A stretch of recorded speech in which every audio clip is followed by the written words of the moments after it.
let's talk about President Emmanuel Macron. He's demanding basically that Keir Starmer makes Britain less appealing, less of an El Dorado to channel migrants. And that will be in return for a one-in, one-out deal, which Keir Starmer is hoping to sign on Thursday. We'll see if that happens. But the French president highlighted that because of pull factors like the black market for labour, we've seen those, Deliveroo and Uber Eats riders, welfare payments, free home, free housing and hostels and hotels for illegal migrants. The UK is to blame for the record numbers of small boats crossing the channel. Is he right? Do you agree with him? What do we do about it? Do you think finally now his big mate, the centrist dad, from France has come over and told him what the problem is, that finally Keir Starmer might listen? Give us a call. 0344 499 1000 is the number. You can text the word talk in your message to 87222.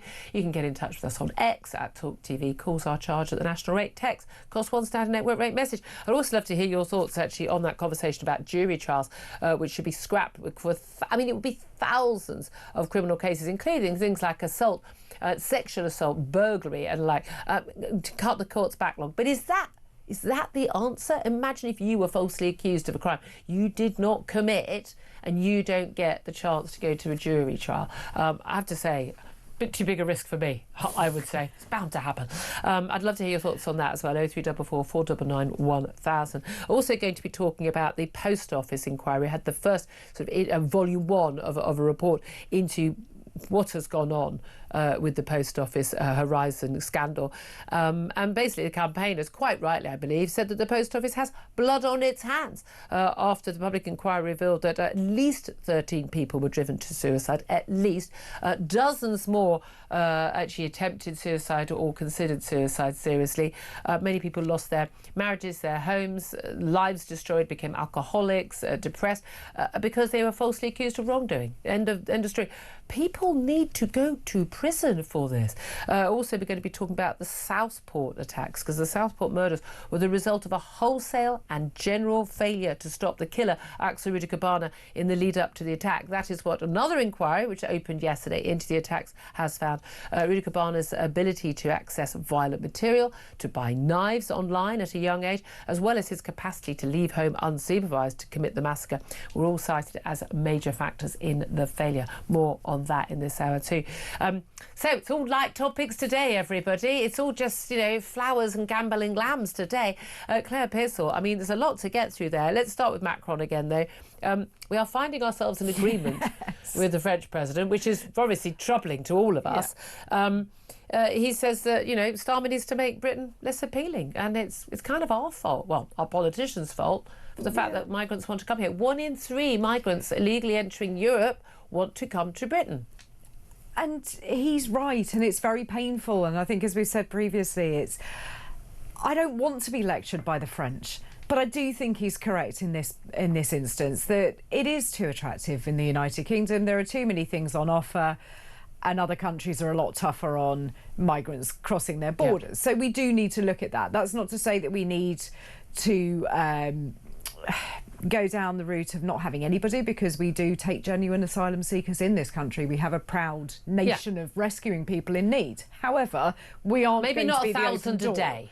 Maybe Absolutely. not 1,000 a day. Should I go out on a limb here? Yeah, I do think you're right, but I also feel that the French have a part to play in this. So please don't lecture me when it comes to that. When we've paid all that money. You've got open borders within you. You can basically once you land on on a Greek island or an Italian island, or you get to the eastern borders of the EU, although they've done a pretty good job of cutting off that access. You are in Europe, and you are never going to have to leave. And and his argument is that you'd rather come to France because instead of living in a tent, unable to work near the Calais beaches, you're basically put up in a hotel. And we might go, some of these hostels and hotels, they're largely not in the 4-star ones now. Better than a tent. They're better than their lives are back home. Yeah. But well done. But I don't see why that's my problem if their lives back home.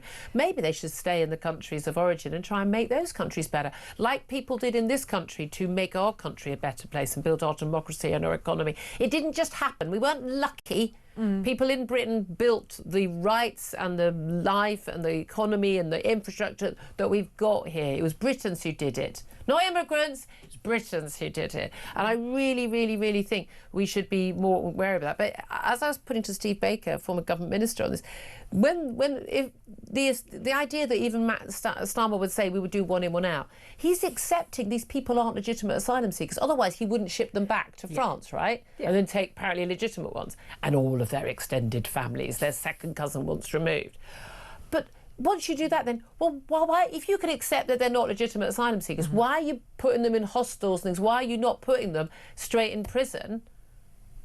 Yeah. I mean, I don't know about you, I'm quite happy for a prison placement, but we wouldn't have to put loads of people in prison because they wouldn't come, because it wouldn't be worth their while to be here. Well, that's it. Because there is no deterrent for those people, they're going to chance their arm at getting across the channel on a boat, because what happens when they get here? They're going to sit in accommodation paid for by the taxpayer. They are going to have their cases looked at properly, because we are a proper country and this is what we do. And it'll take 2 years at minimum to do it. Minimum. And then we won't get rid of them either, because we don't really know where they're from and we can't do it. And they don't like Albanian chicken nuggets. Absolutely. And we'll just go, oh dear, terribly sorry, and clutch our pearls and let them stay. So they know that. So you are going to chance your arm at coming out. And meanwhile, people say, well, how are they surviving on like £35 a week? Well, start if you're in a hostel, you're getting your food paid as well. Yeah. It's because they're working illegally. That's part of the deal. Yeah.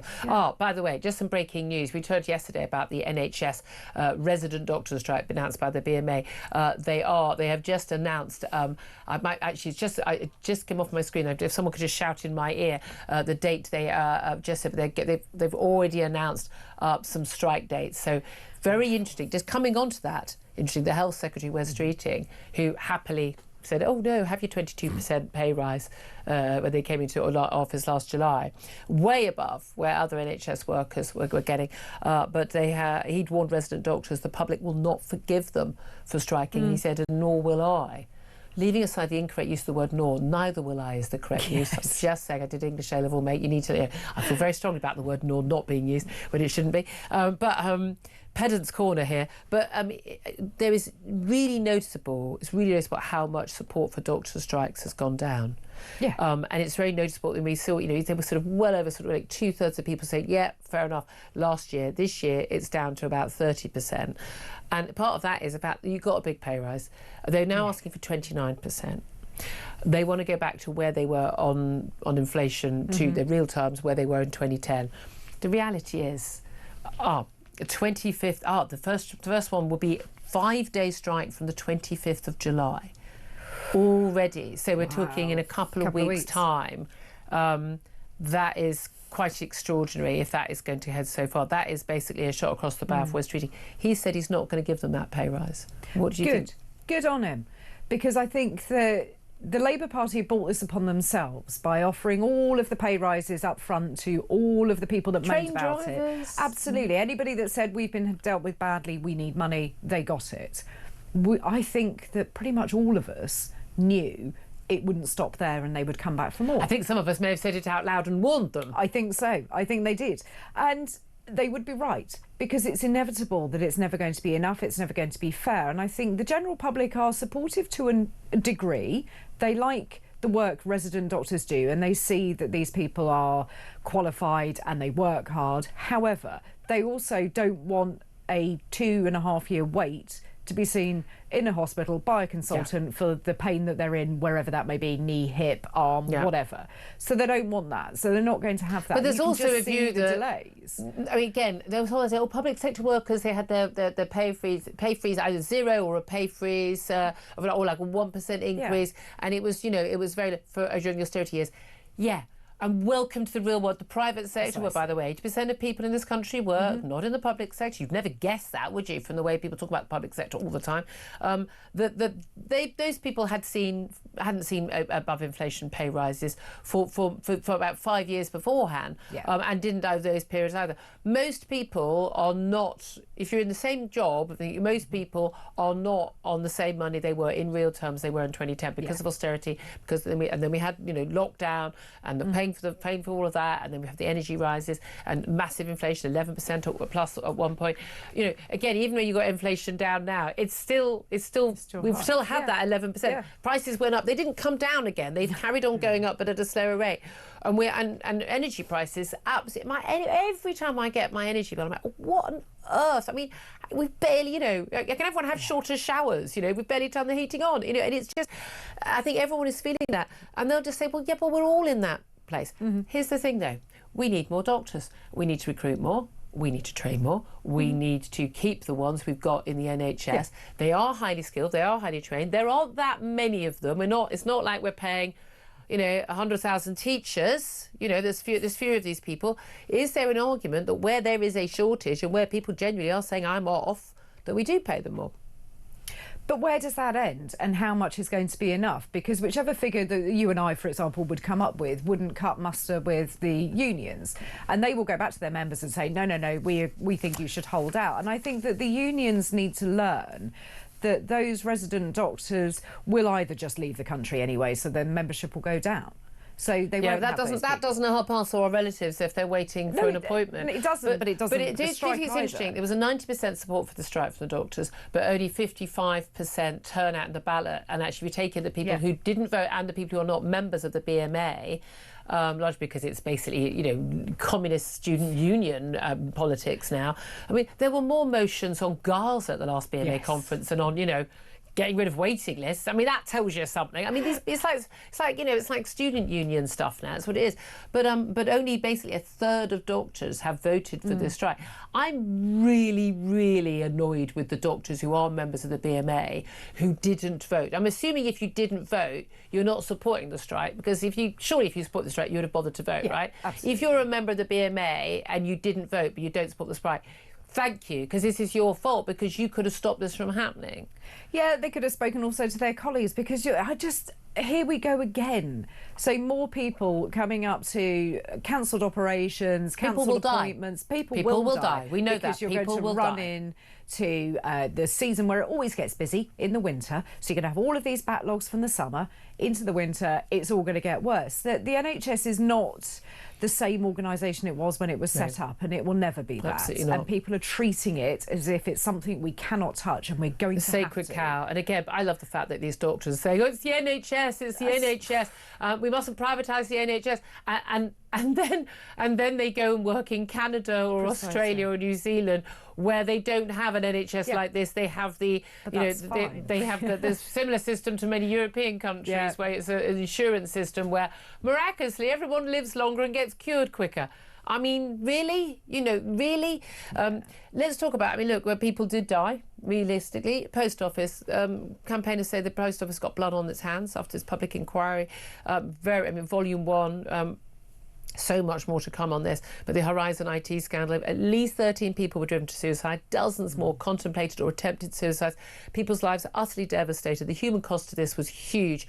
People losing their reputations, losing their homes, losing their savings, losing their marriages, their families. The abuse, we've spoken to so many people, and we're going to speak a little later in the show to the daughter of a woman accused of this. The damage has been huge. People actually, serving time behind bars.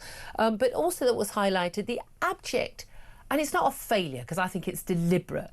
The government system set up 4 different sort of systems for claiming compensation, and it's all being run by the post office and the lawyers for the post office who were part of the problem. That is an abject failing by the government that you worked in, isn't it? Of course it is. I told you she was saying. It is absolutely shameful that you allow the post office or any of their supporters, which are the lawyers basically, anywhere near a compensation scheme. You should have them at arm's length. The post office bosses should be in prison. Absolutely should be in prison, because they have done this. They knew that system was faulty. They knew there were problems. And the report made that very clear. That Absolutely a very large, significant number of senior people at the post office were completely aware there were faults in that. And at Fujitsu, who made the Horizon system. And they were all aware. They lied to Parliament. They've lied in court. And they're still roaming around, and they're allowed to negotiate compensation with these people. It has taken too long. It has taken an ITV drama to pull this up in front of everybody else. Isn't that appalling? It was very complicated. We covered it on the show before then, and there were some magnificent campaigners who did some amazing work, and we had some peers, some MPs, and others who were working alongside Mr. Bates. He was the star, obviously, of that. So the post, Mr. Bates versus the post office, or whichever way round it was. But it was so good. But that brought it to public attention. But it is so extraordinary, because we've got the infected blood scandal. We've got to report that. There's so many inquiries and reports. You know what? They're all of them, whether it's a medical issue, whether it's the Southport inquiry, whether it's the inquiry into any other death or any other problem, it always comes back to the same thing: abject incompetence on behalf of the authorities, cover up, an urge to protect institutions' reputations, or grooming gangs, a shrug, it doesn't matter. I mean, these people at the post office, it's not like, you knew the post office system wouldn't really work, or the people who were allowing infected blood to be given to newborn babies and haemophiliacs that killed them. You knew it was unsafe, but never mind. Some girls are being gang raped every single night while being given drugs. But community cohesion. Again and again and again and again, our institutions are failing us, whether Grenfell, the Cocal Council, the list is endless of institutions, public and private organisations, who just shrug, who cover up, whose urge is to cover their own backs, their own wages, their own pensions, their own reputations over literally innocent lives. And it blows my mind that it keeps happening. Let's have another inquiry. Lessons will be learned. They never are.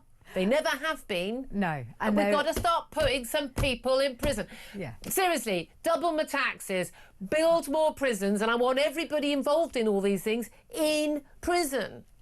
It costs so much money to run these inquiries, and we have to wait so long for them to ever report. And by the time you get the report and you read it, you remember how awful the incident was. Several years have gone by and still nothing has happened. But most of this was known already. Yeah, and why are we still talking about it? Why have these people, especially with the post office, why have those people not received any compensation whatsoever? Some people have, but again, it's just they're really amount. struggling to get it. And again, the devastation to your lives. We're not talking about paying back the money that you had to pay back. No. We are talking about people's entire lives being destroyed. And by the way, we're paying for it, where in fact it should be the post office and Fujitsu who should be paying for it. And again, it takes so long that just now they're 80, so we can't prosecute. You can. Oh, you absolutely can.